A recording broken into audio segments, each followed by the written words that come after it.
Thanks for downloading this episode from Teachers Talk Radio. You can find the full schedule and listen back to all our shows at ttradio.org. This show is brought to you in partnership with the Witherslack Group, experts in special education and care. Enjoy the podcast.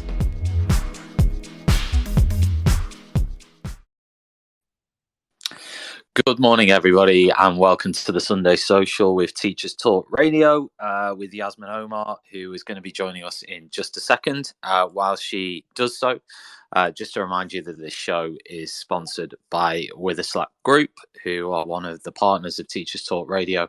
And I would invite you to check out their website, witherslackgroup.co.uk, and you can hit the /events, and they've got a series of free events coming up all the way through the year. They've got several coming up even next month. Many of them are free. So they've got webinars on dyslexia, understanding dyslexia, neurodiversity, autism. They're a leading provider of specialist education and care. So I definitely recommend checking them out if you're listening back to this. That's witherslackgroup.co.uk. I'm now going to hand over to Yasmin. Hey Tom, thank you so much. Thank you very much. I hope everyone's doing well today. It's so good to see that Melissa's here today. So today's show is just on teachers with disabilities or long-term chronic illnesses, and a part two, like a follow-up from the session that we were doing last time. Hopefully some of the people that were here last time will join us as well. But in the meantime, I've got Melissa, who I'm so happy to be interviewing today. Melissa, can you hear me? I can't, Yasmin. Good morning, Yasmin. How are you today? Melissa, I'm really good, thank you. How are you? Tired, very, very tired. I completely forgot that I'm leaving the 1 week half-term break. I am so fatigued because I've got 3 small people, also known as my children, who have completely removed all sense of being from me because they're hard work, but I love them to bits. They are extremely hard work. But enough about me and my trash life. Good morning, everyone who is here, and good morning for the people who are soon to come. It's lovely to meet you all. I finally get to reveal who I am, my voice to you. Yeah, Melissa, last time, when I ran the session last time, I think Melissa might have accidentally joined from her browser, but I just kept getting floods and floods of messages from her saying, I can hear you. How can I speak? What do I press? And I couldn't possibly, I just couldn't leave the show to get her to log in and then click on the spaces whilst logged in. But anyway, it doesn't matter. You're here now, Melissa. So I thought it'd be a good place to start with. Obviously, I've put out a tweet explaining that you're a teacher that has MS. For anyone that doesn't know what MS is, it's multiple sclerosis. I talked about having the same condition myself 2 weeks ago. But Melissa, I just thought maybe you could tell us about how you were diagnosed. Like, how old were you? How did you find out that you had MS? Let's start there. Good morning again to everyone. I found out I had MS in 2012.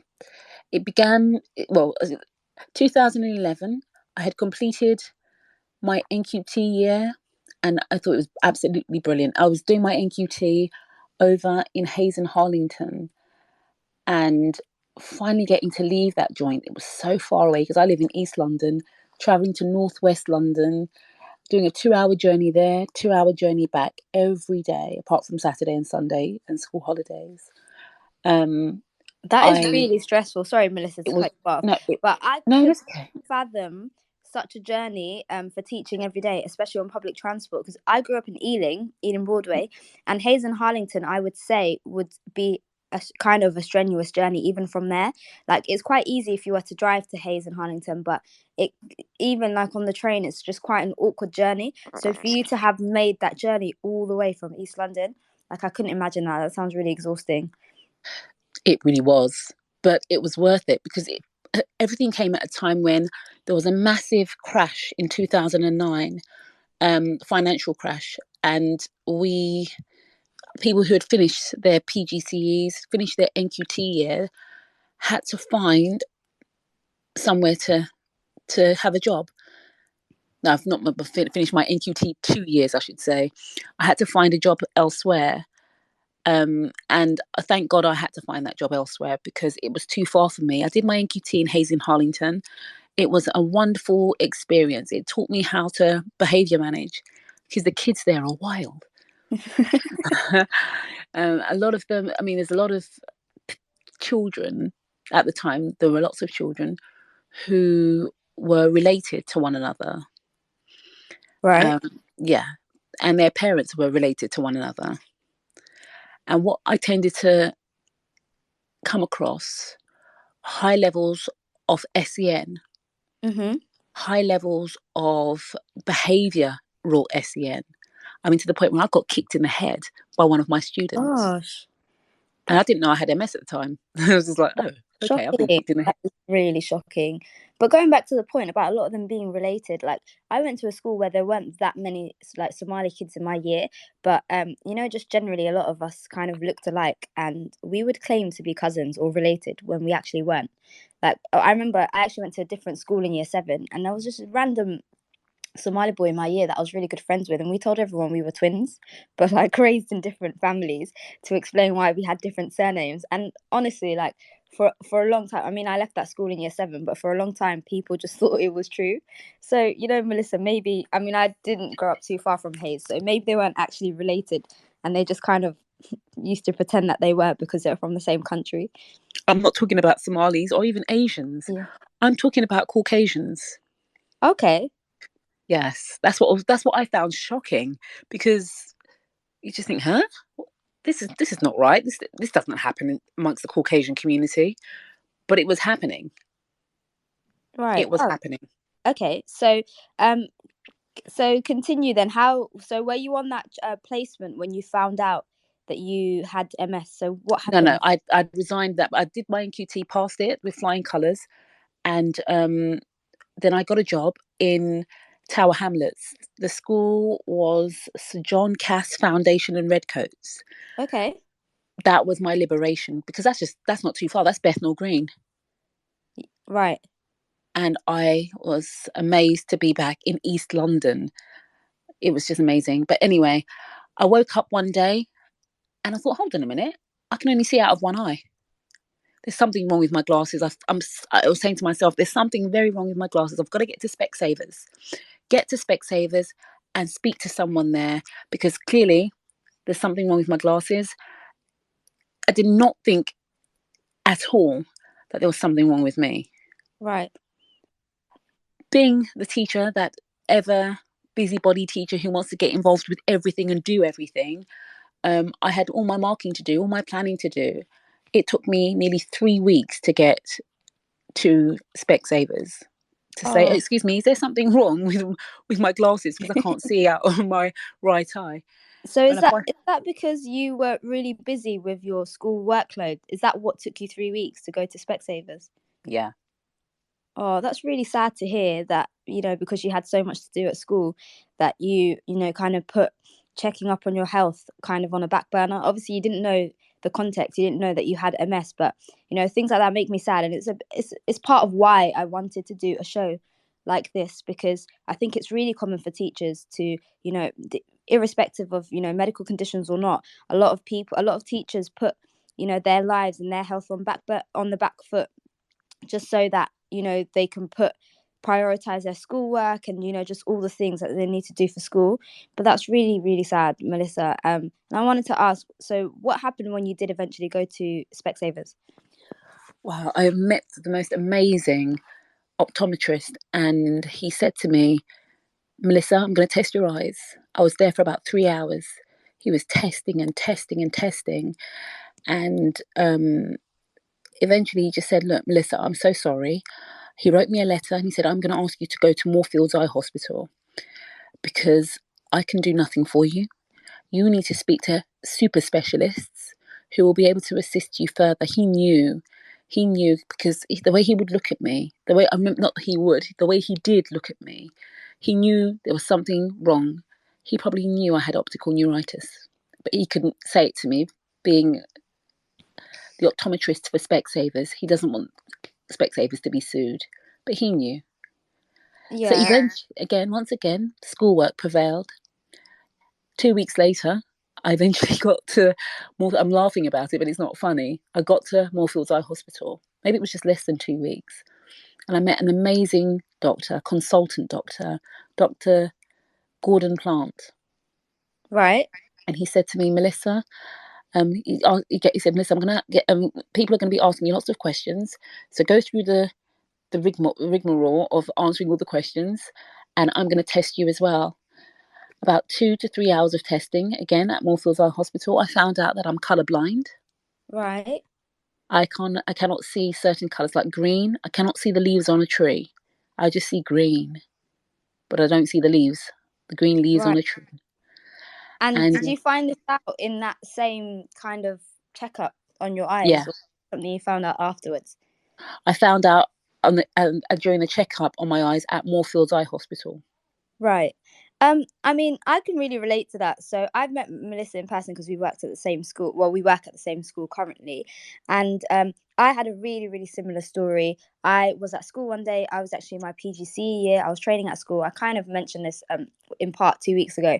And my eye just felt funny one day. And I also went to Specsavers, which is really weird because most people actually only get diagnosed in a hospital, or most people who get diagnosed with MS are like fighting for years to have like their symptoms and stuff checked out, and it takes a long time to get the diagnosis, whereas with me, just really weirdly, it's really similar. Like, it's got a lot of parallels with Melissa's story. I went from school. I actually drove to Specsavers. When I got there, they looked into my eye, and I think they did tell me that I had optic neuritis. So I'm not sure. And I remember I was given a letter that said eye hospital, and I also went to Moorfields, but I did it on the same day. And I guess a lot of that would have been because I was a PGC student. I didn't have the heavy workload that Melissa probably would have had at that time, and a lot of other teachers that are diagnosed with MS. But I just find it so crazy how many parallels there are. So I wanted to ask you, Melissa, what did you then do with that information? Did you go home? Were you hospitalized? What happened? I was not hospitalized. I took a series of internal tests at Moorfields Eye Hospital, and Dr. Gordon Plant, he's retired now. He and his staff of doctors gave me some drugs, heavy duty steroids. And he said, Melissa, I know you're watching your weight, so I'll just say, watch what you eat. But in a week, you should have your sight back. And I was Right. just like, thank God for that. So I took the bag of steroids that he gave me. It's only a week's worth of steroids, and I had to take one a day. And they were the fattest pills I had ever seen at that time. And I heeded what he said to me: watch what I'm eating, so I don't, clamber up the weight scales. I didn't have to see anybody else at the time, but he did say, you will have to doctors, but not today, because we have to make you an appointment. Right. Because I needed to have the MRI scan. They cannot tell you that you have MS until they can verify that you have multiple sclerosis. Yeah. I needed to have the MRI scan. So he had taken down all the details and he was going to contact my GP and also set me an appointment at the National Hospital, which are still currently my hospital. I absolutely love them. They've been so good to me. And I didn't have to see anybody else that day, but I had to take my medication home with me. Right. And I took my medication home with me, and I love drinking water, so that was no problem. And I took my medication, first pill, the first day, second pill, second day, third pill, third day. I woke up and I could actually see. Wow. It was So a the bit steroids work. hazy. Wow. Yeah, but the next day I could actually see, and I'm just like, oh my gosh, brilliant. I can see. You don't realize the value of your sight until a moment like that happens. Yeah. No, I can totally relate to that, and I know the feeling so well. And did you find it weird when the doctors kind of reassured you that there's a possibility your sight will come back, that it's just a bit of a flare up and you'll recover? Because when I couldn't see out of my right eye the first time I had it, I feel like the people around me were a lot more panicked than I was. I just kind of really believed when they said that my sight will recover.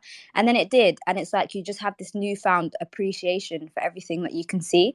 But a lot of people around you end up kind of struggling with, the fact that you kind of went blind and then recovered, if that makes sense. Yeah, it does make sense. The issue for me, though, I lost my sight at an older age, and I was already living on my own. So Right. yeah, so it was something a little bit different. I already was living on my own. I'd met a man who was my partner, and I knew he was going to be my husband that very year. Right. Yeah, so I felt comforted by him because he was happy that the woman who was soon to be his wife would be able to see. Because he was just I kept thinking perhaps he's thinking I'm marrying a blind lady. I'm just thinking, oh dear, he's not going to marry me at all. But he was fine. He was really confident. I mean, he really appreciates science and respects the scientific world. But I wasn't confident. I mean, if Go you ahead. lost your vision, Melissa, I would like to hope that even if you had been like permanently blind, that it wouldn't have had, too big an effect on your relationship with your partner. But if I just fast forward to when you were diagnosed officially with MS, what I'd like to ask you, because I know not just for MS, but a lot of teachers, just knowing a lot of teachers that have medical conditions and having been a union rep before, I want to ask, how did you feel about sharing that information with the school that you were at? Did you tell them, or did you choose to withhold that information? I told them nothing. And why? You never shared it, and so could I ask why that's the case? I was a new teacher. I was a new teacher who wanted to be accepted. So the key word and only word I have is acceptance. When you're a brand new teacher and you're finding your feet and you want people to find their feet with you, I felt the only thing I could do is be accepted, to the point where I only told people I had MS 2 years ago. Wow. And how long have you had? So 2012 was it when you were diagnosed? Yeah. So for 10 years. So you didn't tell anybody for 8 years? I didn't tell anyone at all. Wow. And I completely see what you're saying about acceptance and being a new teacher. But, I just kind of want to ask, what are your thoughts on that? Why do you feel like in order to be accepted, you needed to hide that you had a condition like MS? I know it's very deep. Yeah, I don't know that I have words to tell you that. I mean, it's not like being accepted when you're at school. When you're at school and you're thinking, oh, is that person going to be my friend? Or maybe I have to walk to school like this, or maybe I should bring them my pocket money. No, it's not like that at all. It was more a case of, am I going to be looked upon as somebody who can't do anything simply because I have MS? I doubted myself, because how could I be a teacher, the teacher I want to be, if I have a disability? Oh, I'm really sorry to hear that, Melissa. And actually, I feel like what you're saying is really common amongst teachers. And I really hate to say it, but I think it's because there's both, widespread misconceptions around disabilities and conditions like MS.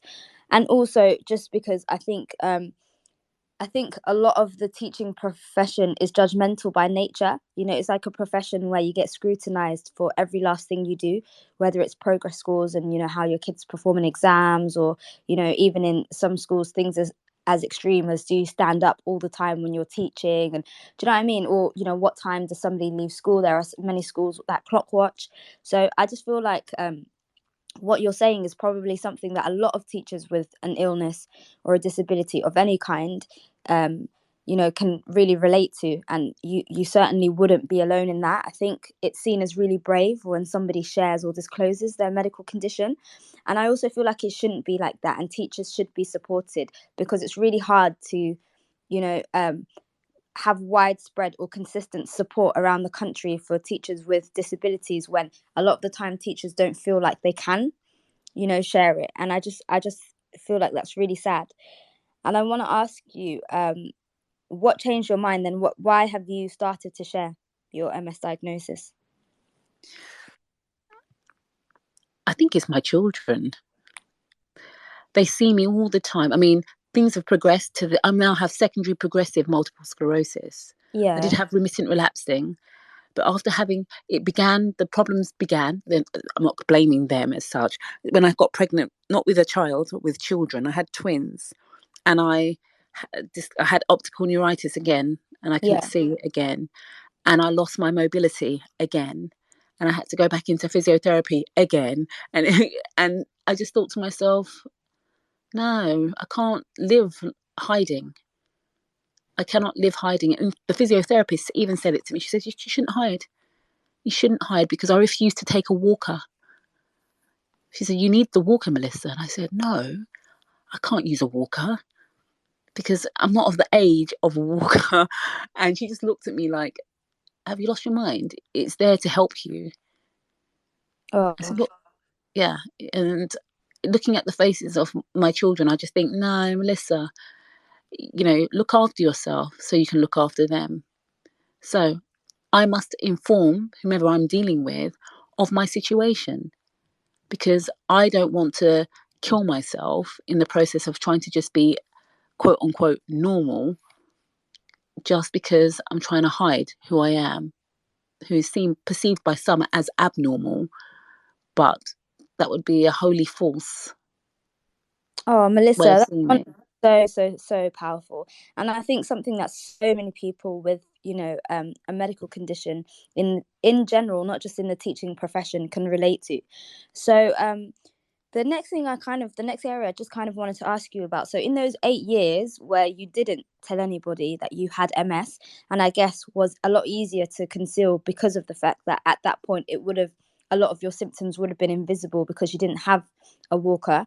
I want to ask you, how did you find the teaching profession? Is there anything you found, to really help you, or is there anything you found that really hindered you? Like, how did you feel as a teacher with MS? I think I became more aware as a teacher with MS. I was able to see the way teachers were treating students. I came to understand that students are the backbone of our craft. If they're not buying into what you're trying to deliver, then you're wasting your time. I recall teaching in Redbridge in a school. I'm not going to name the school. In a school that is pretty financially secure, right? Teaching lots of students who would come to school hungry, super hungry. And it would irritate me because I'm thinking, how can I teach a lesson if people are slouching on tables, telling you that they're tired. And I did something extremely naughty. What did you do? I decided to start bringing in biscuits and little chocolate bars and packets of crisps to my lesson, and I'll tell them to bring some water if they can. If they can't, they can go and retrieve water, because the school always had water availability, but there was never the food availability that would be needed. The things I was serving, not the healthiest of things, but the only things I could carry at the time. And I was younger than I am now. Now I would have bought them some grapes, some bananas, some seriously healthy things. But at the time, kids would come into my class and they would do their work because they knew Miss Masama was going to ensure that they were going to have something to eat whilst they were doing their work. Oh, that's so sad. So did you give the biscuits to all of the students, or just the ones that told you they were hungry? Or was it the ones that you thought were hungry because they were slouched on tables, etc.? I would buy enough to feed all my classes of the day. I mean, I spent a lot of money doing this. Wow. But it was worth it at the time, to the point where I still see the students who are now grown men and grown women who all remember me. And I'm like, I remember flying out to Portugal. I think I was at Gatwick Airport, and I was stopped by somebody who said to me, I went to a food shop, I can't remember which one it was. And the person said to me, Miss Masama. And I thought to myself, huh? I thought it was a police. I was like, I haven't stolen anything. I was going to buy something. It was Wagamama. I said to her, I was about to buy something. I haven't stolen anything. It wasn't at her airport even. it was actually a train station. I'm just remembering because I was at Mama to get some food for the kids and for myself and my husband. Right. And I said to her, I haven't taken anything, I promise you. I was just about to buy this. She said, no, Miss Masama, you're my teacher. Oh. She said, yeah, and you used to always bring us some bits and pieces to eat in your lessons if we're hungry. And I'm like, oh dear. Oh, that's so cute. But that's the way the world should be like that. We don't do enough often for our students, but that's because our hands are tied. Oh, honestly, Melissa, that's so cute. Like, so did you say that was in Portugal? You saw one of your students? No, I was going to. I'm thinking of a different time when I was going to Portugal. No, I was coming back from Gloucester. Oh, I see. Oh, okay. I was coming back from Gloucester. Sorry. Oh, yeah. That's so amazing. Like, I think honestly, like teachers, I feel like every teacher I've ever met, and I believe also all teachers everywhere are very well-meaning people who show up every day because they care so much about students in so many ways. And I just think it's so sad that, I mean, I thought it was quite funny at first when you explained that you described the school as financially secure. I thought, where's the story going? But, I just think it's so sad that more isn't done. Like, I feel like if I saw children that were hungry in my class, I think I'd be quite scared to feed them, even though I always do have biscuits and things like that on me because I just always snack on things, in my breaks and lunch times. I'd be scared because, like, for example, when I worked in mainstream, there was a lot to consider, like, do children have allergies? Before I buy sweets or chocolates or anything, like at the end of the year, for example, I would always just double check the register to make sure that no one had an allergy. Or if I was to give, a child biscuits as a one-off, I would be scared that I'd get summoned to safeguarding and asked why, I've fed a student. And I feel like there are, like I feel like a lot of teachers would kind of understand that in some settings, that I would basically be too scared to do anything about a student being hungry except report it to, in the necessary channels in the school as we're taught to, in safeguarding matters. But I wouldn't want to do anything about it because I know a lot of teachers who've been in trouble before for kind of going above and beyond in that way. I hear you on that. In terms of safeguarding, can I just say everything I ever bought, nutless, nothing is nuts. Yeah. Because I'm fully aware of the fact that children have allergies. Nothing with nuts and various other things. Nothing with coconut, and yeah, just buying things that are pretty rudimentary, and giving people choices as well. Saying, take what you want, not forcing it upon a child. That's so sweet, Melissa. That's really, really nice. And I'm so glad that those children remember that and, appreciate you for it. That's really cool. So did the school ever find out that you were doing that? And if they did, like, what happened? I think they did. Yeah. Especially the school that I was mentioning at the beginning of our discussion. They did find out. I think they were perhaps quite happy that somebody was doing something.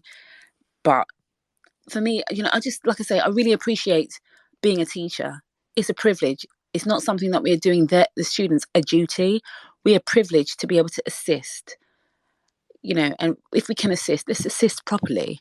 The school, perhaps they did find out, because I know the head teacher is not my biggest fan. The day I told her I'm resigning, she was pretty happy about that.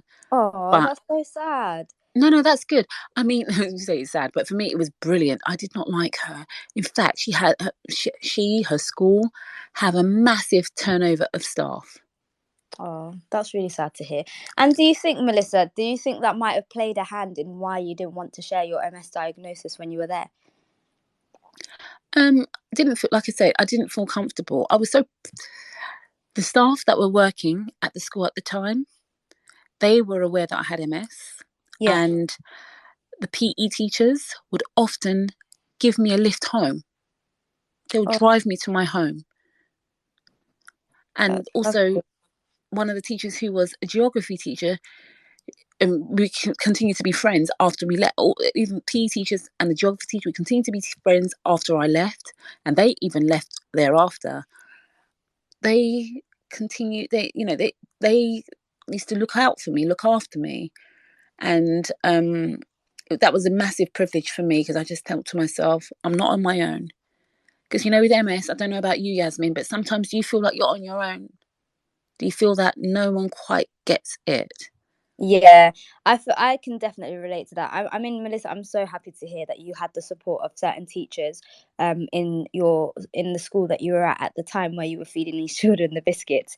I think I can definitely relate to feeling alone. I think for me, what I really struggled with was, I was diagnosed right at the end of my PGCE year. So I got like QTS, for anyone that doesn't know, is qualified teacher status, and I got MS at like the same time, just a week apart. I got diagnosed with both things. No, I wasn't diagnosed with teaching. What am I saying? I got my qualified teacher status and my MS diagnosis in the exact same week in July of 2018. And when I joined my school in September, I had already informed them, because I was told, MS is really serious, it can progress, it's stress related. And I honestly thought I was helping myself by telling my school in advance before I joined, because I thought I'd give them time to, refer me to occupational health, which they didn't do, and loads of other stuff. And actually, it ended up being, a really bad decision that I had informed them, because, it was a massively discriminatory experience. But I think what I struggled with was, my first day at inset. It was technically my first day as like a teacher, as an NQT, but it was also my first day as somebody in the workforce with MS. And, I remember how many people just around me just had no understanding of it. And, I constantly felt like I'd have to explain things. Like, I remember, I'm from the science faculty, I'm a science teacher, and you'd think of all the faculties in the school, they'd be the most understanding. But I remember, I would regularly be asked, is it contagious? And I just kind of used to wind people up and be like, yeah, it is, like, watch out. Honestly, because I would think, how can somebody think that a neurological autoimmune condition can be passed on like a flu? And I think for me, that's where the loneliness came from, having nobody I could relate to. I didn't know any teachers with MS. There's actually a forum, I don't know if any of you guys have heard of it, but it's called Shift MS, on the internet.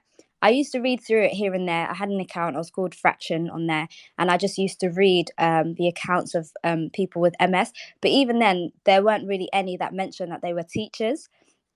And so I didn't really know anybody in the profession that had MS. And I think that's where the loneliness came from for me. I think I would have really appreciated being able to see positive stories of people with MS that, have continued to thrive as teachers and, have done well in their career and things like that. But I didn't see any of that. And I think that's what really motivated me to go public with my MS diagnosis.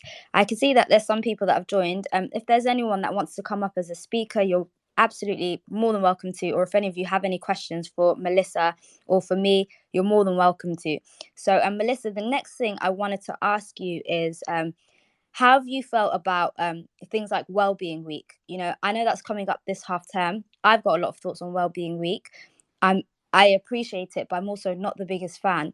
And I just wanted to ask you, have you ever felt like Wellbeing Week is something that really helps you or you really appreciate? Well-being what? Oh, I'm so sorry, I'm so sorry, my gorgeous one. No, well-being week, adding labels to everything is just no. How about we just treat each other with respect from the outset? Why do we have to have a week to remember to treat each other well and look after each other's well-being? We should always be doing that. Yeah, I I mean, mean, I totally agree. I totally agree. But so Wellbeing Week, what happens? For anyone that doesn't know, it's a week where schools basically acknowledge that the the normal kind of routine for teachers is actually quite strenuous and stressful, and so they take some things away to kind of appreciate and acknowledge the teachers in that school. So like a really common thing to happen in Wellbeing Week might be meetings are cancelled, there's no meetings before or after school for that particular week, or lunchtime, or whatever, whenever teachers might have had meetings. And other schools do other things on top of that. So some of them book in sessions like things like massages or like group activities. And some schools serve things like a staff breakfast every day in that Wellbeing Week at some point in November, from what I remember. But I know that other schools do it at other points in the year as well. So I just want to ask Melissa, as a teacher with MS, do you feel like what do you find the most strenuous about like a typical teaching week? Like, is it the meetings? Is it the number of students in the class? Is it the timetable? Is it the marking? Like, what do you feel like as a teacher with MS you find the most strenuous? I think the most strenuous thing about teaching, dealing with behavioural problems in my classes, that's the most strenuous thing for me. And having to fill out the forms, safeguarding forms, and various other forms, and typing this in a computer, typing that in a computer, that I find the most strenuous. But ultimately, I don't really find anything strenuous. I do my marking in my lunch break to avoid having to stay around after school, because I know I feel so fatigued by the end of the day. I love teaching. It's not like I teach a full week. I only teach 3 days a week. And that's a blessing for me, because my body couldn't cope working full time. I don't know how you do it. I really don't know how you do it. No, honestly, I completely hear you. And you know, one symptom in MS that I feel like people really don't understand, that I really want to talk about, is this. I mean, it's colloquially referred to as cog fog. So like cognitive fatigue, you know, mental fatigue. I just want to ask Melissa, is that something that you feel that you suffer from? And do you feel like, what do you feel like helps in teaching to kind of minimize that? Or could you explain what it is, what cog fog is? A brain fog, cog fog. I mean, cognitive fog. I mean, it does occur for me, but I try to not overthink too much, because sometimes I'll lose my voice, my ability to say something, because I've been trying to overthink it. I'll forget something. It's something as simple as a name. I will forget a name, but I get over it by not stressing myself. Yeah. And you know, I don't know how. I don't even know if I have an adequate response to the question you've asked me. Sorry for the waffle, but I just think that, you know, cog fog, brain fog. I just need to, like I say, take my time, because there's no shame in taking my time. I love that, Melissa. Sorry, carry on. No, I was just saying, because it's not only people with MS that suffer with brain fog. Exactly. We all have it. Just take our time.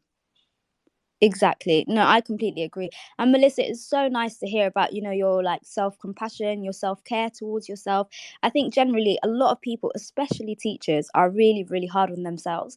And it's so nice to hear that, you know, you kind of reassure yourself and you're like, you know what, take your time. You sound like you're very accepting of, you know, that your body has limitations. And I also really like that you said that it's something that affects all people. I completely agree with that. I think cognitive fatigue is something that everybody has to a certain extent. Obviously, there are different thresholds for how people can meet it. So, you know, some people might have it because they've got a medical condition which causes it directly, but also, you know, when a teacher has had a particularly busy week or period of time, or, you know, is sleep deprived or has something really huge going on in their personal life, everyone can kind of at different points, you know, come into school with some form of brain fog. And the thing I find the most difficult about brain fog is no one can see it, so nobody really can know, you know, that that you've got this kind of fatigue on a mental level. A lot of the time people, because it doesn't show up on your physical appearance. And I agree with you, like Melissa, if I start to, I mean, thankfully I don't really have any MS symptoms and I haven't had them for years, but I think if there is one that I can still sometimes really relate to, it's the cognitive fatigue, because after a full teaching day, like for example last year I had 3 full days in a week, and almost all of my PPAs were on a Friday. So on a Friday I used to finish teaching at 10 past 10 and I'd have the rest of the day free. And I mean, not really free, but I mean it was free because you know, that's when all my PPAs were. And I remember I would feel so drained on those full days, but then I would really look forward to the Friday because I just used to faff about, you know, wander around the school. And here and there, like teachers would ask me, how come you don't do any work in your PPAs? And I would explain, because they're right at the end of the week, at my most tired point in the week. And so I don't really feel like I can concentrate now. So I used to do my planning one day in the holiday. I would just leave one day at the start of every school holiday and plan for a whole half term and just make this like Google Doc where I'd hyperlink all of the resources I'd be planning to use. And yeah, like here and there after school, I'd modify it or change it, chop and change based on how things had been going that half term. But because I used to do that, I would never really do any work on a Friday. Like, I've always really admired teachers that can mark in their PPAs. Personally, I feel completely incapable of that, because I feel like if I've been teaching all day, I just do not have the capacity to sit and concentrate on marking, and I'd be far more inclined to make mistakes. Like the one time I did mark in my PPAs, I had basically marked a lot of the papers wrong and did them again because I just couldn't figure out, how I'd marked them like that. And I think it was because I had cognitive fatigue from, teaching. And I don't know the analogy, maybe Melissa, you know it better than me, but I know there's a spoons analogy that people use a lot. Have you heard of it before? I have not. Oh, I really so haven't. if there's anyone here that has, feel free to jump in. But I think it's something about how everyone's got like a certain number of spoons in a day. And you know what, I'm gonna do a terrible job explaining this. I feel like I understand it, but I'm not good at explaining what it is. And basically, as you go through the day, the number of spoons you have kind of like decreases, and so you kind of reach your capacity and what you can cope with. And so I think the point of the analogy is you're just kind of meant to know how many spoons you have, and therefore to not over kind of like pitch yourself on any given day, or to just kind of work within your limits, I think is the idea of that analogy. But it's used a lot in chronic illness and stuff in teaching. So I wanted to ask you next, Melissa, and also please, I would love to hear from anyone else in the audience that might have some things to say.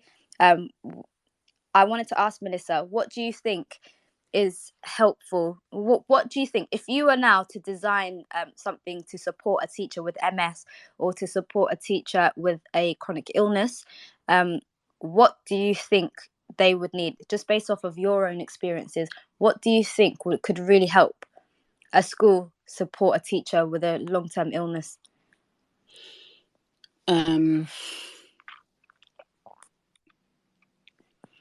I think for me personally, I found the greatest support in my teaching career. I found in terms of designing things like creating resources. We're talking about cog fog a moment ago. I had massive cog fog designing resources, and also the fatigue in sitting there creating PowerPoints or any other sort of teaching material. I really struggled with that until I found out the joys of doing deep research on Google, because you can find PowerPoints that have been pre-created by others. And I found lots of PowerPoints that already exist, and I could just adjust them to suit my teaching, which reduced the stress on my brain. I would have a sheet, not too many pages, of advice for teachers and trainee teachers as to obtain resources, pre-made resources or part-made resources online. Yeah, I completely agree with that. I just think in general, teaching becomes so much easier when you're in a faculty or when you're in a school where the norm is to share resources and acknowledge how much of a strain that is on teachers' lives and their time. I've worked in two completely different schools. In the first school I worked in as an NQT, there were no shared resources. Like, you would have to be seen to be making your own resources. And what I found particularly weird about it was there were so many of us in that faculty, and they would basically create a spreadsheet so it's like this Excel document where they would put the week of the week beginning along the down the side of the Excel sheet, and then you would have like a lesson title there. Some, like, the head of your department would have written lesson titles, and so you can see that everyone in the faculty would be teaching the same thing in the same week. And so I would constantly be surrounded by teachers that were more experienced than me, that obviously had resources from previous years, that would be doing seen to be doing so much less than me, because I would have to make every lesson from scratch. I would constantly be on TES trying to download resources, but then it was at that time when the curriculum had changed. So there was that time on TES where you could kind of download a lot of free resources, and then I think it kind of, when I joined teaching, it I joined at the time when it had just switched to the new curriculum, and so a lot of the resources, or a lot more of the resources, actually started to cost money. And I'm not against that, in the sense that if, you know, a teacher has taken the time to make their resources and then put them on TES to sell them, I don't think, you know, that's a bad thing really. But I was just always in a really difficult position. I'd be spending all my time after like a full day. I would be sitting there for so long after school, just, you know, making resources, and, you know, the department would be watching. They'd want to see me doing that. So we eventually created this kind of, you know, underground network. Like, we had this group chat. I made it. It was actually called counseling. And the reason why I called it counseling was because we were all just having such a difficult time, and that group chat was like our therapy. That was the joke. And you know, we'd share resources, but we'd make sure that nobody knew. And so if somebody sent me a resource that they'd already made, I would change the font to something else, or I changed the color of the slide so that it looked like I'd made my own one. And even that took up a lot of, you know, a lot of my time. And I just remember living with this like chronic stress and fear that somebody would know that I hadn't made a resource. And then when I went to my next school after that, it was the complete opposite experience. It was considered good practice to share your resources, or to ask somebody for a resource if you didn't have it. It was like the friendliest and most collaborative department ever. You know, everyone in faculty meetings, you could just casually say, oh, I've not taught, you know, P8 before. I don't know what you know, parallelogram of forces are.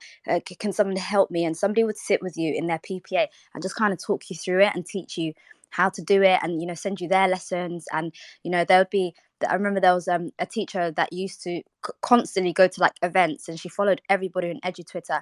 And I remember once saying that I'd not taught this unit called P6 before, which is like a physics unit. And I remember she was like, oh, Adam Boxer's made amazing resources on that. Here, you know, let me send it to you. And it was just so helpful and kind. And it really, you know, it really saved me a lot of time. Like, I remember at my last school, I'd never had any Sunday dread. I never had any fear. You know, I was never embarrassed about sharing resources. But when I first joined, I was like terrified. I'd look around at people, you know, saying, oh, can you send me that? Or somebody would show up to school and be like, you know what, I've not even planned for the day. And everyone would find it funny and just quickly, you know, sort them out, do some printing for them, give them loads of stuff. And, you know, like, I thought it was so amazing, and it had a really positive effect on my well-being, and really saved me a lot of time, which I think is the crucial thing for teachers. So, like, Melissa, aside from like, and also anyone else, Gemma, Miss Shaheen, anyone, you're welcome to jump in. Is there anything else that you would say is supportive of teachers with chronic illnesses that you would do? Oh, I really don't know. I'm trying to think. I mean, ultimately, I've always supported myself. For instance, I don't go to the canteen all the time to eat, because like I said, I would rather do my marking in my classroom, in my lunch break, because I want to go home on time. I don't want to. What would be supportive is not asking teachers with health problems to stay after school for a long period of time. Yeah. Because it's so tiring. What I would rather do is, you know, give me that ability to do my marking in my lunch break. Don't ask me to do duties such as walking around the playground, or standing beside the stairs. Because I could, instead of standing beside the stairs, ask somebody else who's more able-bodied to stand to do it, and let me go and do my marking. But that makes me sound so privileged. No, it really, I don't think it does. I think I relate so much to what you're saying, and I completely agree that schools, I think if you've got a teacher that's coming in with a chronic illness, I don't think it's really hard to you know, as a school or as a chain of line management, to think, you know, what could I do to kind of alleviate the stress that person might be feeling, or what could I do to support them. I think for me, the very obvious thing to do would be to, you know, ask that person, and to never assume that you know what would be, you know, really helpful for them. I think always ask. But, you know, just off the back of what you were saying, Melissa, about duties, not being expected to do duty, when I was an NQT, I remember like my MS was quite bad that year. I was newly diagnosed. I used to get a lot of pins and needles in my feet. I'd feel a bit off kilter, like I couldn't balance properly. I don't have any of that now, but at the time I did. And I remember, funnily enough, it was actually Wellbeing Week when I asked to be taken off break duty, and the assistant head basically turned around and said, well, if you're unfit to do break duty, the next question is, are you unfit to teach? And like, I've never forgotten that. Like, I'd never forgotten it, because, you know, I was so offended, and I did actually go report it to the head teacher. I mean, it didn't get anywhere anyway. I didn't get an apology or anything, but, you know, it was something that really affected me. And when I went to my second school, I had an occupational health referral before I even joined. And, you know, when I was asked over the phone, what do I think, when I was asked by the occupational health doctor what I would find supportive, it was the first thing I mentioned, because I'd had such a bad experience at my previous school with duties. So I asked if I said, basically, I get pins and needles in my feet and I find it really tiring to stand and do duties, and I would rather just have that 20 minutes to myself to be able to have a snack or whatever I need to do to kind of rest before my next lessons. And I will never forget when my occupational health referral came out, the associate head teacher basically said to me, oh, that's really, you know, really straightforward. And it was implemented straight away. Like, she called it straightforward, and it was implemented. And actually, because by that point I was totally fine, I actually did do duties. So last year, for example, at my school, I had a break duty that I did every single week, and I felt totally fine. I actually really used to look forward to it, because I really got along with the kids. I used to just stand by a gate with another teacher that was a good friend of mine, and I used to love doing my duties. So I actually was asked to be put back on the rota so I could just do a break duty. But so, you know, I'm glad now that I have better experiences. But, you know, Melissa, I don't think that you sound privileged. And that's the thing. I think what happened in my first school, and what is actually quite common in teaching, is a lot of people seem to think that if somebody has asked to be alleviated of something like duties, a lot of people seem to be under the impression that it's somebody just trying to get out of, you know, or someone just trying to have an easier ride in school. But actually, if you look at what the Equality Act says, you know, a disability is considered any condition that somebody's likely to have for 12 months or longer, and the law literally requires you to treat people with a disability more favorably. That's literally what it says. And the reason for that is because when somebody has a chronic illness, they're at a greater disadvantage. But for whatever reason in teaching, and I would say it's probably the same across professions, a lot of the people, because they can't see that disadvantage, see you as, you know, asking to not have to do things, or to, you know, be removed from there, or those kind of things. They see it as you getting an easier time in a school or in a workplace when you're not, because they just can't see the disadvantage, if that makes sense. I can see that Gemma and Shaheen have come up, but just before that, I just wanted to quickly share the With a Slack group.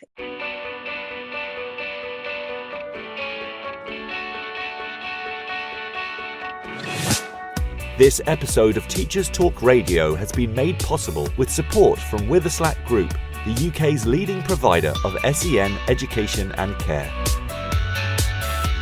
They're here to support you too through an ever-growing offer of free resources, including webinars, podcasts, articles, and events aimed at supporting teaching professionals like you. Visit their website at www.withaslackgroup.co.uk to find out more. If you're listening to this, then we know we share one thing in common: a passion for the type of outstanding education that every child deserves. That's what makes us the leading provider of specialist education and care. We need people like you to help us achieve even more. With us, you'll be given all the resources and support you need, offered a clear path to career progression, and be rewarded with some of the best salaries and benefits the industry has to offer. We are With a Slack Group. If you'd like to find out more, we'd love to hear from you. Visit www.withaslackgroup.co.uk/careers and be part of our future. This is Teachers Talk Radio, and this is Teachers Talk Radio News.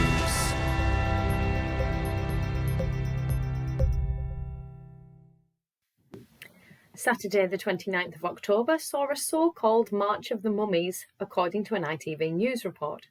Hundreds of people campaigning for improvements in childcare and working conditions for parents took part in marches in Manchester and 11 other cities.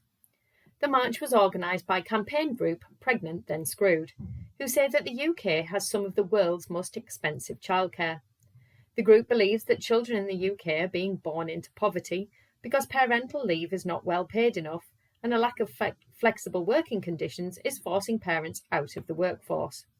A spokesperson for the campaign group said research suggests that employers are desperately trying to find highly skilled people to work, whilst hundreds of thousands of women who desperately want to work can't. In response, a government spokesperson said, "The government is committed to supporting working parents and helping them participate and progress in their working life." The UK has one of the most generous maternity leave entitlements in the world. They went on to highlight the recent consultation on making the right to request flexible working a day one right for all. More than £7.5 million has been announced for the extension of mental health programmes for schools in Northern Ireland. Education Minister Michelle McKilveen announced funding continuation for the Engage 3 and Healthy Happy Minds projects.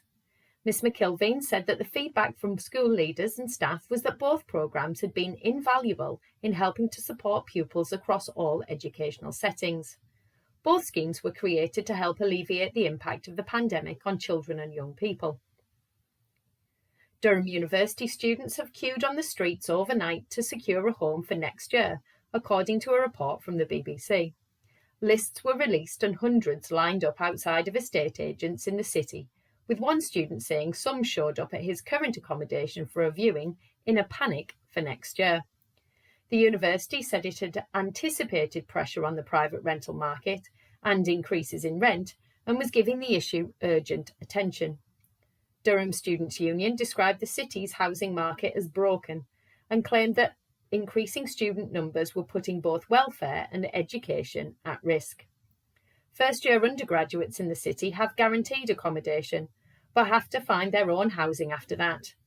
The university is encouraging students to contact their college if they are facing difficulties. TES magazine features a story from Scotland as a teaching watchdog raises child protection concerns with the government. The General Teaching Council for Scotland says its role protecting children is being adversely affected by police failing to share information. A judge ruled last year that critical evidence should be shared by police, but the GTC for Scotland says the change has been slow to take effect. New figures also show that the GTCS Fitness to Teach process has also been hit by the pandemic, with the average time taken to close a case increasing to 249 days during 2021-22, compared to 113 days the previous year. The GTCS is responsible for investigating and making decisions about Scottish teachers' fitness to teach, and says it relies on agencies sharing information and making referrals. Police Scotland's Assistant Chief Constable responded by saying that child protection is a priority and no child will be put at risk of harm. The GTCS has recently come into criticism for its handling of child protection cases. The full article is available via TES magazine. Professor Alison Baverstock has been awarded with special recognition at the Soldiering On Awards 2022, held in London recently. Professor Baverstock is the founder and director of the charity Reading Force, which promotes shared reading within Forces families. The UK's 130,000 Forces children typically face ongoing challenges such as disrupted education, uncertainty, and parental absences. The Reading Force project was designed to promote family connectivity through books, as well as raise higher education aspirations, engagement, and transition. The Soldiering On Awards recognise the achievements of those serving in the armed forces, as well as those who support them. This has been your Teachers Talk Radio News with Joe Fox. This is 2 Minute Tech with Steve Woods, your tech briefing on Teachers Talk Radio. Hello, this week I'm going to talk about buying a laptop, a question I get asked all the time. So this is what you need to know if you're considering buying a laptop for yourself or a loved one. First up, it's physical shopping versus online shopping. My only advice on this is consider how much you're saving online. If a device goes wrong and you bought it from a shop, you can take it back. Online support will usually require you having to post the device back, which can be a bit messy. Even if you buy online, it's always good to visit a shop and actually see the device. I use these few tests to help me decide on a laptop. First, what is it for? If it's for gaming, then you need to look if it will run the game games you want to play. All gaming machines will tell you how they perform with popular games. Pick your game, and then it will just be a balancing act on how much you're willing to pay. More expensive usually equals better gameplay. Screen size is my next decision. If I'm going to be taking it places, then a smaller screen will make it easier to fit in a bag. If using it a lot, you might want a bigger screen. Next, I tried the G test. This is incredibly technical. It involves pressing the G on the keyboard and seeing how much the keyboard flexes. This is a good indicator of build quality. More robust designs will flex less. Sometimes this is a factor I use to decide between two models that are equally powered. If you're a bit of a DIY computer geek, then see if you can upgrade the hard drive and the RAM, etc. Some top-end gaming machines have a cheaper model and bar a small amount of graphics speed, simply have more RAM and a bigger hard disk. Next up is the operating system and the life of the device. Pretty much every device will have a point in time where it's not supported anymore and will stop upgrading. It won't stop working, but you'll no longer be able to keep up to date. Sometimes a device with a shorter upgrade life will look appealing because it's cheaper. However, in the long run, it won't last as long. Will a reconditioned computer suit you better? A second-hand or reconditioned machine will usually be considerably less. After all the other checks, have a look at the keyboard. The spacebar, if not replaced, will give a good indicator of the amount of use the machine has had. With new or old, feel how hot it gets. Some laptops run hotter than others. This can be uncomfortable if it's on your knee. Look where the power socket is. Will it be an obstruction in your favourite chair? If it's leaned on regularly, it can be broken. Finally, don't be dazzled by flashy lights and gimmicks. At first, you notice them. They'll soon be a part of the furniture. There's no such thing as a bad machine nowadays. There are lots of machines purchased, though, which are not fit for purpose. As always, feel free to send your thoughts to @TT Radio 2022. I'm Steve Woods, and that was 2 Minute Tech. 2 Minute Tech with Steve Woods, your tech briefing on Teachers Talk Radio. Hi, Gemma and Ms. Shaheen. Just wanted to say hi to you guys. Hi, Yasmin. Hi, everyone. Hi, Gemma. Is there anything that you wanted to add or any question you might have had? Yasmin knows this. I have MS. My name's Gemma. I'm a science teacher in North London. I currently teach in alternative provision. I'm a head of science in alternative provision. I'm quite early in my MS journey, so I was only diagnosed with relapsing remitting MS last October, after I had my first known clinical symptoms in May last year. And there's kind of a number of things that Melissa said and Yasmin said that have kind of spoken to me. So one of those is when Melissa was talking about having optic neurosis. So I've not had that before. My first signs were my legs went numb and it kind of steadily went up my legs to my waist. Was kind of the confusion and shock of it, and the kind of, because there's no immediate diagnosis, because you've got to wait for your MRIs to go through. Some people have to wait for a lumbar puncture as well.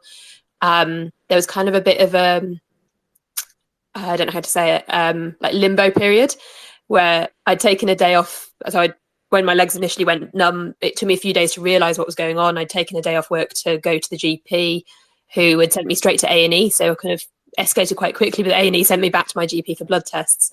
And then I was like, okay, well, what do I do next? Do I go to work? Am I well enough to go to work?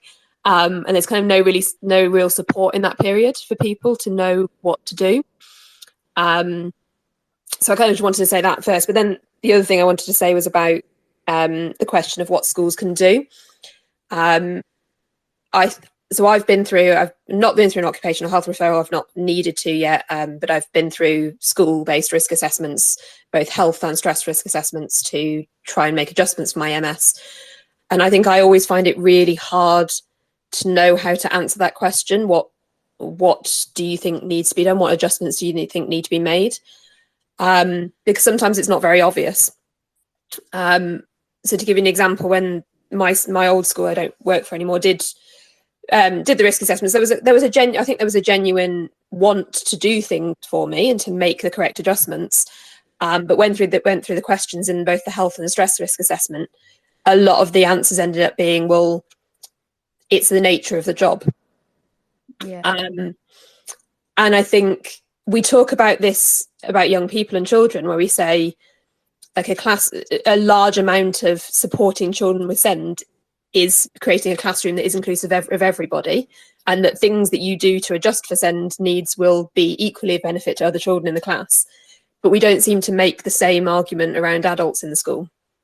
And actually a lot of the things that I have needed in school would have been adjustments that would have benefited everyone in the school, if that makes sense. Absolutely.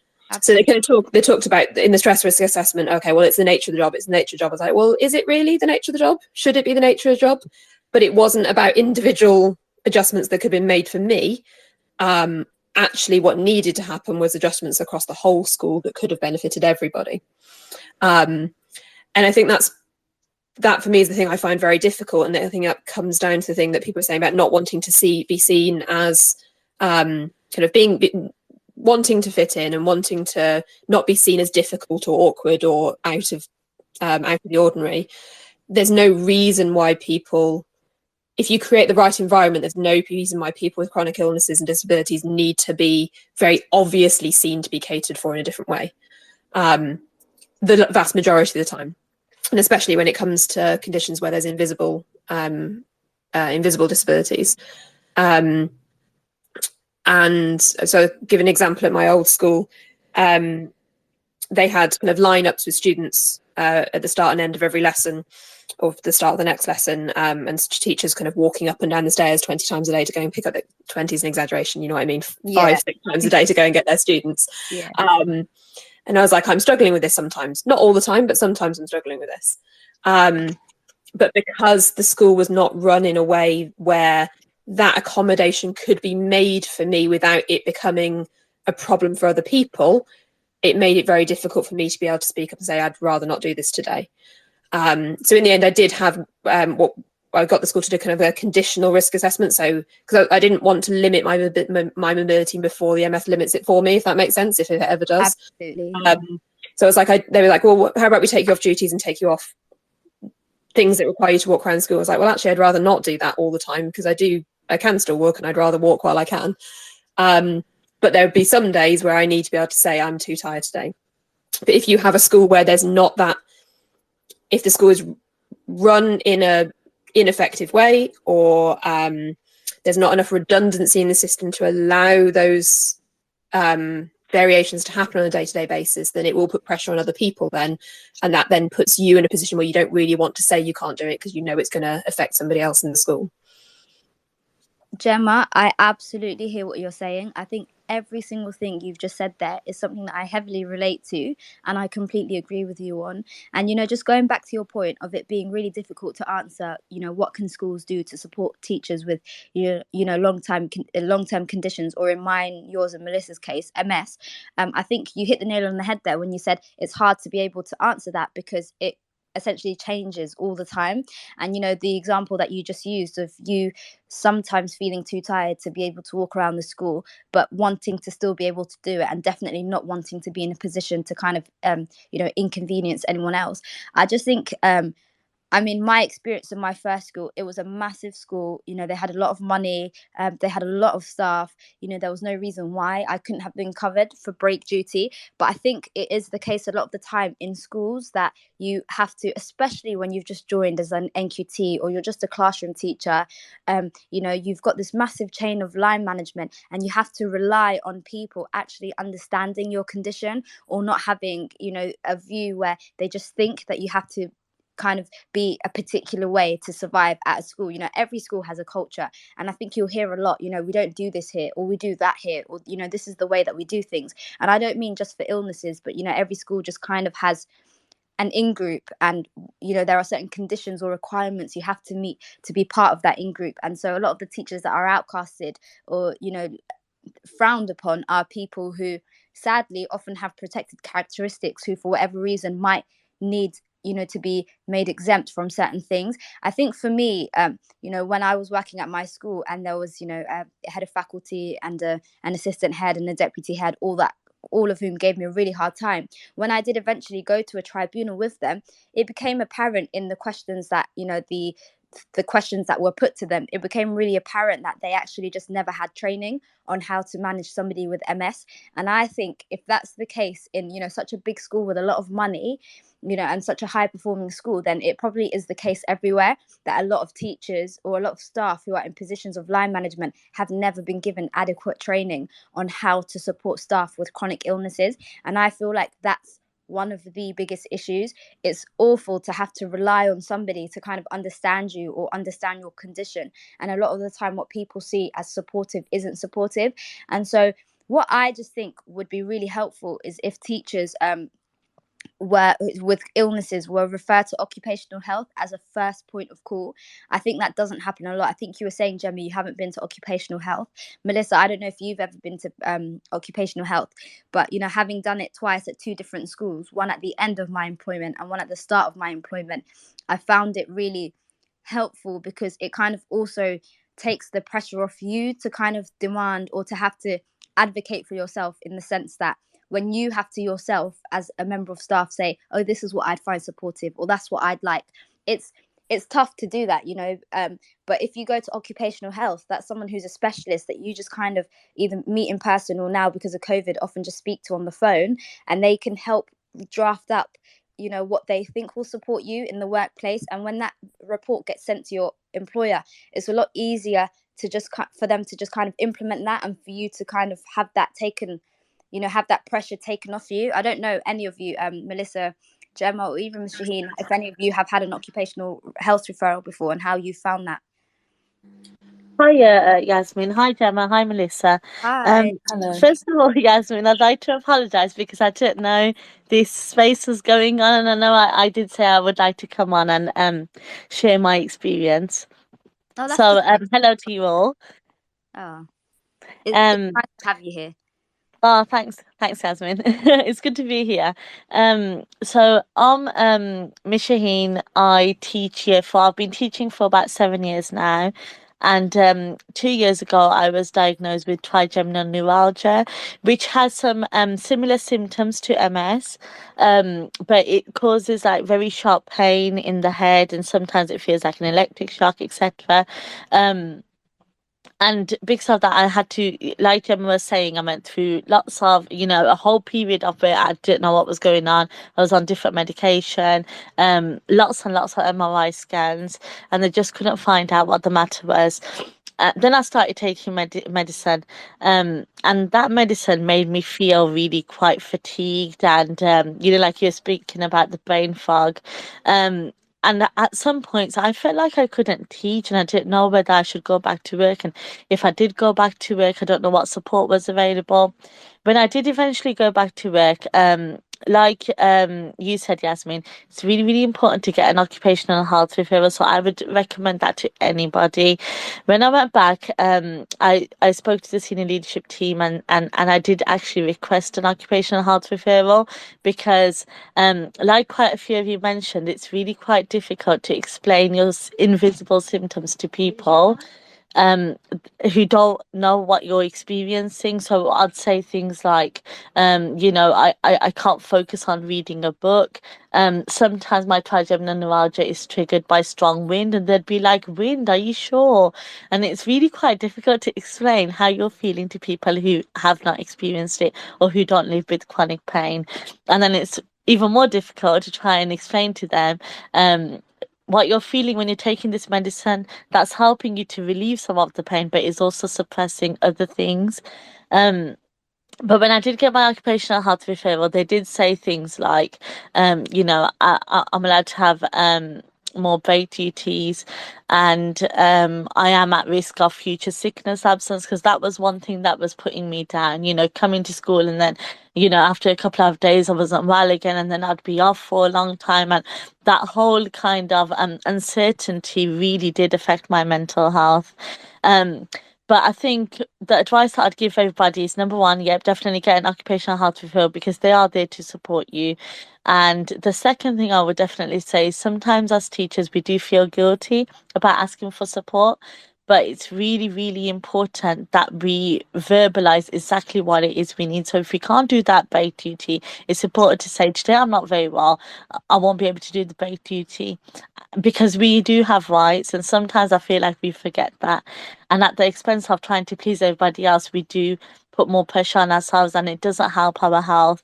Sometimes where you have got a really long meeting, it's okay to say, I won't be able to stay for all of it, or I won't be able to meet this deadline because one of my triggers is staring at a computer screen for too long. It's really important that we make those triggers clear, we make it clear to people, so although they probably will have some difficulty understanding that there's lots of different triggers. You're learning new things about your disability, and they just need to be sort of present and willing to listen. Yeah, no, honestly, thank you so much for sharing that. And That's honestly, okay. I completely agree with everything you're saying, like absolutely everything.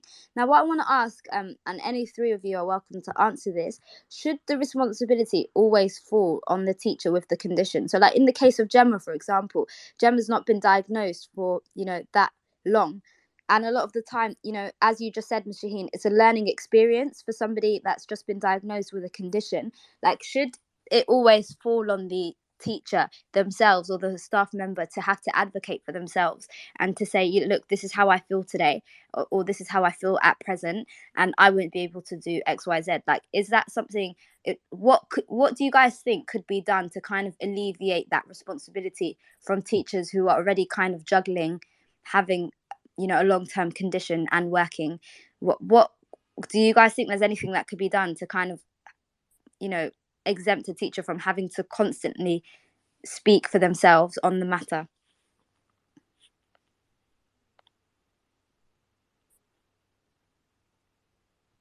I mean, feel free to jump into that at any point. Oh, go on, Melissa.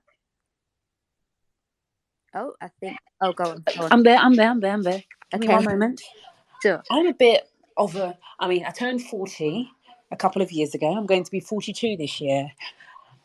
In approaching my 40th birthday, I became a person who would say, I'm not taking anything I don't like. If I don't like it, I'm going to fix it. Changing my job, coming to where we both currently work, I spoke to the agency that employed me to work with the school we're working for. And I said to them, there are no resources in this school. I need resources. And I, not as a permanent member of staff, should not be the person to foot the bill for the resources. The school has to foot the bill. And I requested that resources will be obtained for me from the head teacher, who was a bit lax in her response. Oh yeah, we'll get the resources. It might take a few weeks, a few months. You'll have to go through this and go through that, fill this form out, fill that form out. All of the things that would just send me to sleep. And I just thought to myself, no. So I spoke with the agency and said, look, this is the situation. I have MS and you're fully aware of it. I've worked for you as an agency for years, and you know my craft, because I've never ever had a school say they don't want me, they don't like me. In fact, they're always asking for me back. And I said, I need resources. He said, Melissa, whatever resources you need, I'll get them for you. Oh. I obtained the resources on TES. Yep. And he paid me substantially for my efforts. I tweaked the resources and I'm using them now. And I needed some further resources for Key Stage 3. And he said, I'll give you some more money. Oh, I'm so glad to hear that. I'm so glad to hear that. That, because I agree. I mean, we were talking about this earlier, but resources is definitely, a really big thing that takes up a lot of time for teachers. So a question I have for both of you, Gemma and Melissa: if you were to go to a new school now, or say maybe a year from now, would you declare MS on your application form, or is it something that you would refrain from doing so? And because there are loads of teachers who refrain from sharing it, do the both of you have any thoughts as to why that's the case? I don't mind coming in on that. Sure, go ahead. So I'm in a position of having recently changed schools. So I changed schools this September. Yeah. And I mean, most application forms have a place where you can tick whether you have a disability, but they don't really necessarily have places for you to elaborate. So I did. I would always now tick that I have a disability. But I, in this situation, told the person who was going to be my line manager after I'd been appointed to the role. I don't think I would necessarily, I'm not against saying to them beforehand. It just was the right place for it to come up. And I didn't feel like I was going to have an issue. But that's kind of how I did it this time. Kind of going back a little bit to your last question as well, if I can. Yeah. I think I've been in teaching 9 years now. I've spent a bit of time out of teaching where I thought I was never going to go back, and I'm quite good now, quite self-confident, saying no, I don't agree with this, or I want it to be like this. I'm not somebody who keeps my mouth shut in that way. But one of the things that really helped me was when I was diagnosed was having a head of department who just created a culture where she would check in on people and just be like, how are you doing this week? What's going on? Not just with people that she knew may have a particular issue, but with everyone in the department. And I think it goes back to the thing I was saying earlier, that I think a lot of the things that need to be done for teachers with long-term conditions, or other members of staff in school actually for that matter with long-term conditions, is not necessarily always about their particular adjustments. There will be some where that's very specifically the case. So your risk assessment says that you're not going to do a break duty or whatever. But a lot of the things that really could help people will be about the culture of the school. So rather than looking at it as an individual issue for that one person, what is the culture of the organisation? What things are teachers required to do in our organisation? What's the director time budget look like? Do you even write one and publish one? And what is it worth them doing? How much slack have they got in their time for them to be able to make their adjustments that they need to make? I think we need to look at things as a whole school perspective rather than just necessarily as well as each individual teacher. What do they need? Absolutely, Gemma. That is such a lovely point. I completely agree with you that, adjustments or, what you could do to support a teacher shouldn't just ever be an individual issue. It should be embedded in the school culture. Schools should be inclusive places, as you mentioned quite rightly earlier, Gemma, that, we do so much to make schools inclusive for students with loads of different needs. But, why isn't that kind of extended to staff? And I always think that as well, Gemma, like, in my first school where I had a really bad time, I remember how much I would be internally rolling my eyes at, their anti-bullying policies for students, when I felt like the biggest bullies in the school were actually the staff. And, it's just really sad that a lot of people feel the need to have to hide their condition or feel like they're a bit of a burden on their school at times because of the fact that, they might not get the adjustments that they need, or, they're made to feel as an individual like it's just kind of all on them. And I would really like to remind people that, the Equality Act of 2010 exists, and it puts all of us, irrespective of our employers or where we are in, a school hierarchy, it puts everybody on a level playing field, in the sense that if you are somebody that has a chronic illness, you have to remember that the law protects you.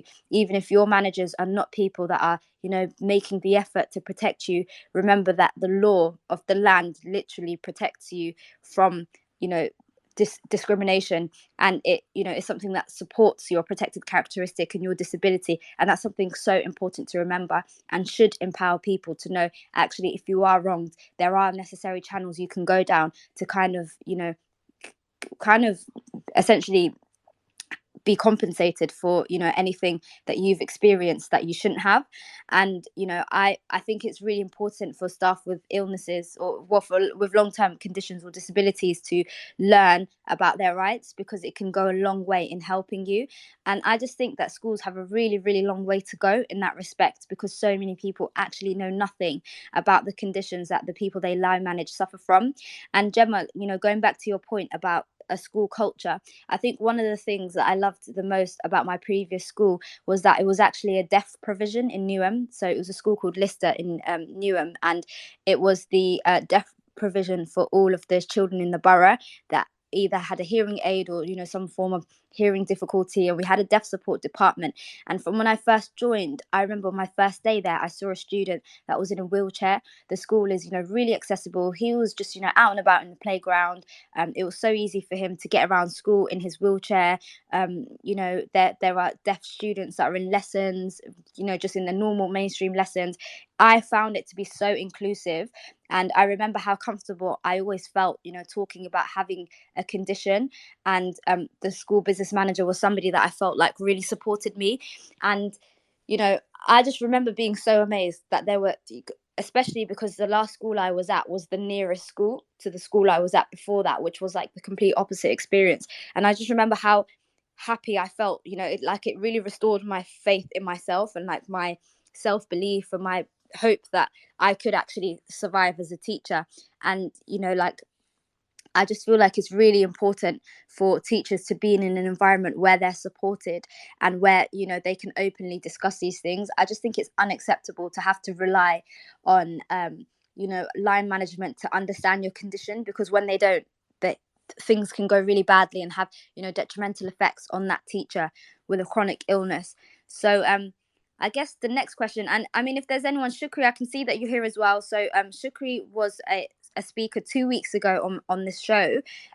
She's actually currently a school's direct trainee, and she's the first teacher in her school that's in a wheelchair. Shukri, it's so nice to see you here. I'm going to invite you to speak if there's any more that you'd like to share today. I was so inspired by your story last time and learned a lot from you. So feel free to come up to speak if you'd like.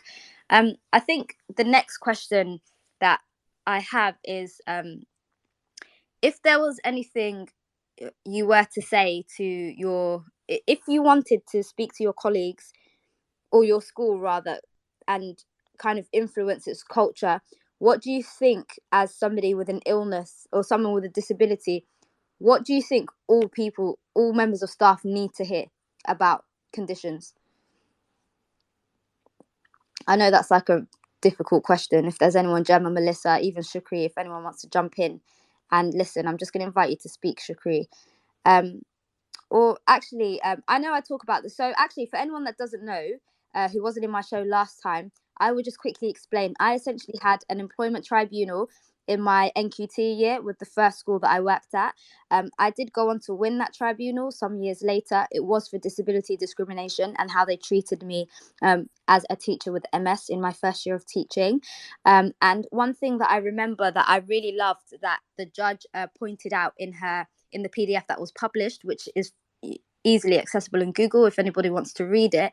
One of the things that made me so happy that the judge really picked up on was the fact that, like, one of the things the school used in their defense is, so there's reasonable adjustments, which is the adjustments you're meant to make for somebody, according to the law, for somebody with a disability. And a lot of the time what the school used to defend themselves was basically saying, but Yasmin never asked for that, so like, why would we put that in place? And the judge, I mean, she mentioned it during the trial, and she also mentioned it in the document that was eventually published. But she said it's not fair to essentially rely on me to be the one to tell the school all of the adjustments that I need. And the judge pointed out that I was newly diagnosed and therefore would likely not know what the things that I need are. And I feel like, Gemma, you've kind of touched on this a lot, and so have you, Melissa, that a lot of the time, sadly, teachers, especially when they're newly diagnosed, or because a lot of conditions are variable, don't always know what it is that they need. So hi Shukri, I can see that you've joined. How are you doing? I'm great, thanks. How are you? I'm very good, thank you. I really loved what you were saying last week, and as promised, we're at our part 2, although we're towards the end of it now. I just wanted to say, for anyone that might not have been here 2 weeks ago, would you like to share what you told us last time? So, a bit about who you are, where you are at the moment, etc. Yeah, so I'm a school direct trainee in a comprehensive in London. I've been using a wheelchair for the last, most of my life actually. So throughout school and throughout uni, and now I've been doing this training like in placement for the last maybe 4 weeks now. Had like 3-4 weeks for half term, and had like loads of reasonable adjustments kind of made, having a support worker in the building just in case I need any support, or even having classrooms kind of divided up so you can have an aisle in the middle and kind of move around with students and kind of helping them here and there. And my subject is English, so fortunately there isn't a lot of practical things and everyone can kind of stay in their seats. If I was doing science, probably would have been a little bit harder, but thankfully I'm doing English, so everyone's kind of sitting in their seats and a lot of them is quite writing. And a lot my other disability is I'm partially hard of hearing, so I use a lot of microphones to kind of that go directly to my hearing aids, and I can kind of hear students, and I place them around the classroom so I can hear as many students like in a 360 like omni thing kind of way. And that's been pretty useful because I can then understand who's speaking at the back and not, I can read something if everyone's doing pair work or something, and it's been really useful. And there's just lots of learning. Considering I'm still a trainee and I'm still doing my 7 hours right now. And yeah, I'm really excited. Honestly, Shukri, it's so nice to have you here. And like, I honestly haven't forgotten what you said 2 weeks ago. I'm so happy to hear that, your school have, employed you and are training you as the first member of staff with in a wheelchair at that school. I also love what you said about the students. I think students are amazing. And I think that a lot of the time children will accept what you teach them to accept. And I really like the fact that, they've been supportive and positive of you. And, I just honestly, Shukri, I'm in awe, and I really love that. I think it's so, so amazing. Thank is there you. anything you wanted to throw in today? I don't know if you heard earlier what Melissa and Gemma were saying, but is there No, anything? no, I hadn't. But yeah, I'm just wondering whether they could just kind of talk about, adjustments that we have to make for our own teaching practice, because I've realised that, I can't write things on the board and model answers there and there on the board, on a whiteboard, for example, and everything kind of has to be. I have to think, way around what I can do to ensure that my students still get the level of care, level of teaching that, that they would get from another able-bodied teacher. Oh, I totally hear that, Shukri. That's a really, really good point. And, there is so much variation amongst staff with disabilities. And there's just so many different ways in which, they can be supported. So what do you do in those kind of situations, Shukri? Like, what do you do to help you in your teaching? So yeah. So right now I've got the two things at least. I've got a clicker, so then I don't have to stay at the front to kind of teach really. I can go to the back and go to like the middle and kind of speak there and kind of have myself being heard at whenever, and kind of having that hands-free thing so that I can kind of just be smooth and not have to kind of stop just to kind of do the go to the next slide, which can take a lot of dead time. But what I also have is a visualizer, which kind of is like a camera thing that kind of points to my desk, and I can just kind of write and do answer moduling and just kind of showing what I want them to take in really, whether I'm marking a piece of work or if I'm kind of doing an answer with them, then they know without me having to write it on the board, or if I want to do mind math, I can do that on the visualizer, and they're really accepting and they just kind of get it. Okay, fine. But yeah, that's really a lot of things. Also, I get the students to hand out things, so then I don't, because I can't do it, and they're really helpful. They always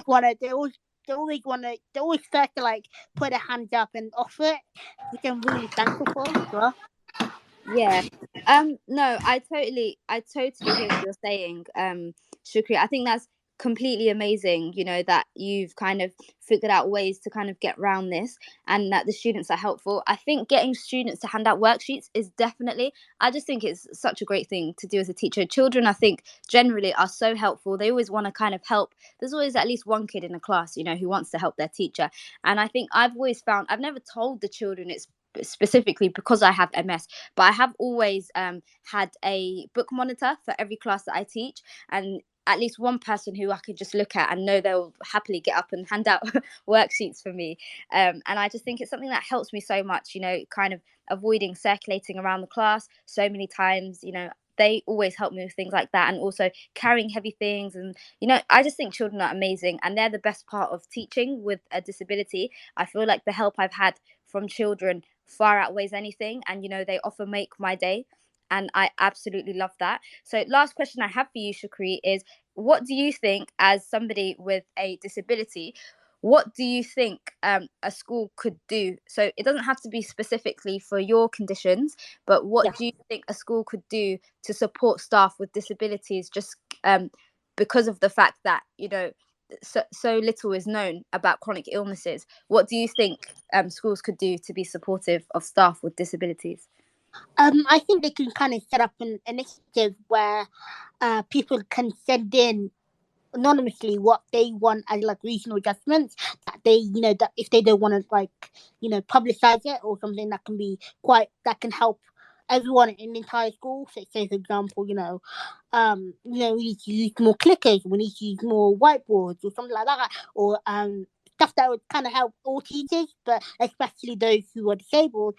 And then you kind of have a talk about it with, I don't know, SLT can kind of have a discussion about whether to do a school-wide policy. That's just something I've kind of thought about as I'm doing.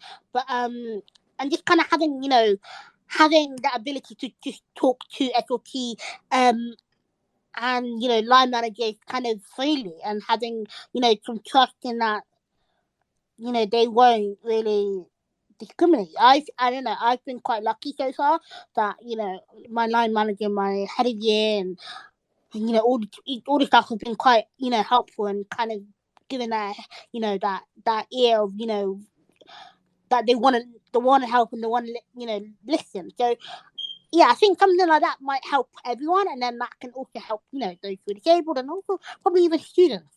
Yeah. Oh, Shukri, I completely agree with what you're saying, and that is so lovely to hear. I think what I have always found really supportive in my career, I mean, I don't have it now, but I did in the last few years, is a school business manager who, was really supportive of me. I remember, she was somebody that always used to say to me, anything you need or anything that you're worried about, just come and speak to me. And just knowing that there was somebody that I could, to kind of go to, and I did often run to her office, that I could just kind of speak to at any time. Like, she never turned me away. I've showed up where she's been in meetings, where she's been on the phone.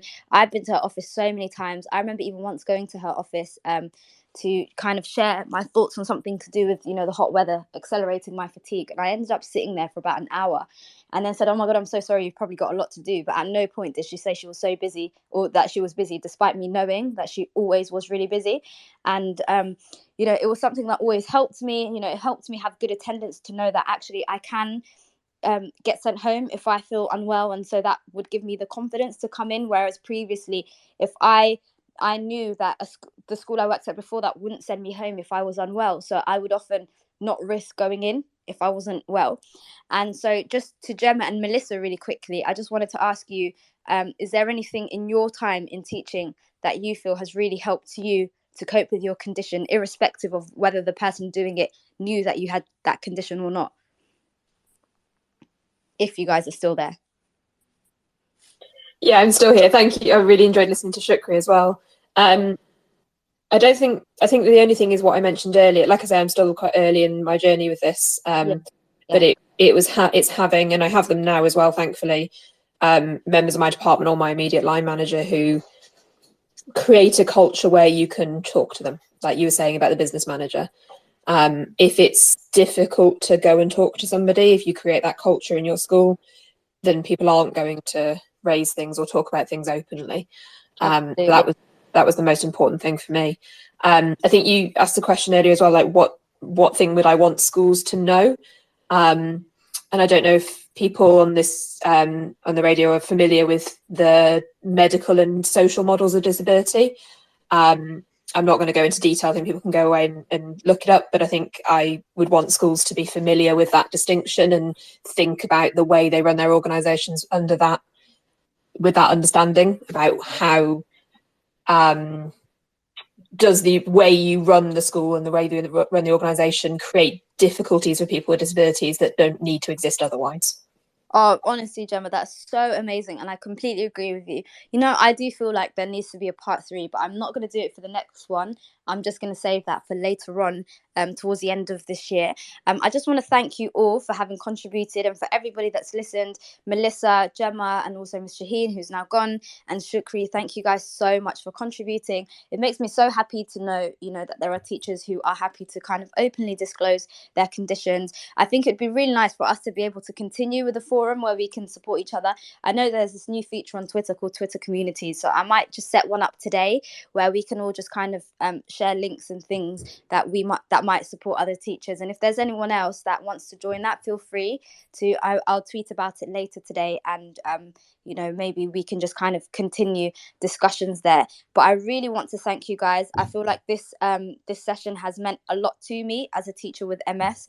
It's been really nice to listen to and hear all of your opinions and experiences, and it reminds me of when I was first diagnosed and how much I would have appreciated having people like you guys around me in the teaching profession at the time. But it's never too late, and honestly I'm so happy that you guys came, and I want to thank all of the listeners today, and Tom as well. Thank you everybody for coming, and if you have any questions, feel free to send them. Thank you. Thank you, Yasmin. Thank you, everyone. Thank you, Gemma. you. Thanks, Melissa. Thank you, everybody.